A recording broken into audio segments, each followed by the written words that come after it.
होने वाली पत्नी के होते हुए आप किसी और औरत का हाथ कैसे थाम सकते हैं? हमरा हाथ थामना इनका हक है। अभी तमाशा नहीं चलेगा, बात खत्म करो, निकलो यहाँ से। खत्म करना है ना, तो फिर हो जाए कुश्ती का खेल। अगर तुम जीती तो हम यहाँ से हमारी माँ और हमारे भाई के साथ हमेशा हमेशा के लिए यहाँ से चले जाएंगे। हमें ये शर्त मंजूर है। सुहागन के एपिसोड में हमने देखा ही था कि भाई पायल कोई कोमा वगैरह में नहीं गई है, वो बिल्कुल ठीक है और यहाँ पर वो प्लानिंग कर रही है बिरजू की माँ के साथ। लेकिन भाई उसके संग एक बड़ा हादसा हो गया है कि उसके जो पैर है ना वो नहीं चल रहे। मतलब ये देखकर ना पायल के होश उड़ गए। पायल को लग रहा था कि सब कुछ ठीक है। आपकी होने वाली पत्नी के होते हुए आप किसी और औरत का हाथ कैसे थाम सकते हैं? हमरा हाथ थामना इनका हक है। अभी तमाशा नहीं चलेगा, बात खत्म करो, निकलो यहाँ से। खत्म करना है ना, तो फिर हो जाए कुश्ती का खेल। अगर तुम जीती तो हम यहाँ से हमारी माँ और हमारे भाई के साथ हमेशा हमेशा के लिए यहाँ से चले जाएंगे। हमें ये शर्त मंजूर है।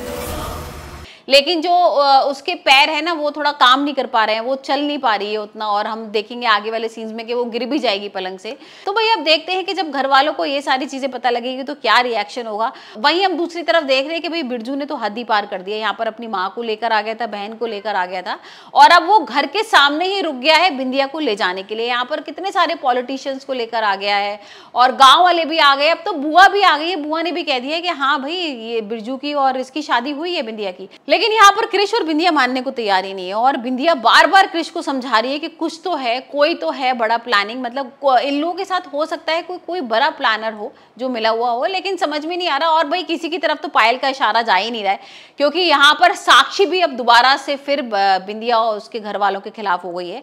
तो हो सकता है पायल ने साक्षी को भी अपनी तरफ कर लिया और साक्षी भी कह रही है कि भाई अब तो गाँव वाले भी बोल रहे हैं कि हाँ बिंदिया और इसकी शादी हो चुकी है, तो शादी हो चुकी है, तो अब एक काम करो बिंदिया को इस घर से बाहर निकाल दो। तो अब देखते हैं आने वाले एपिसोड में क्या बिंदिया को भाई घर से बाहर निकाल दिया जाएगा या फिर इसके लिए भाई कोई एक और तगड़ा प्लान सोचा जाएगा। क्योंकि यहाँ पर अभी तक तो ये लग रहा था ना कि बिरजू इसका दोस्त है और सारी चीजें हैं, लेकिन बिरजू इस हद तक गिर जाएगा ये तो बिंदिया ने कभी सोचा ही नहीं था। और अब उसकी माँ भी मिल जाएगी उसके साथ और सारे गाँव वालों को भी मिला लेगी। यहाँ पर मीडिया भी आ जाती है और सब लोग भाई बिंदिया को उल्टा सीधा कहने लगते हैं।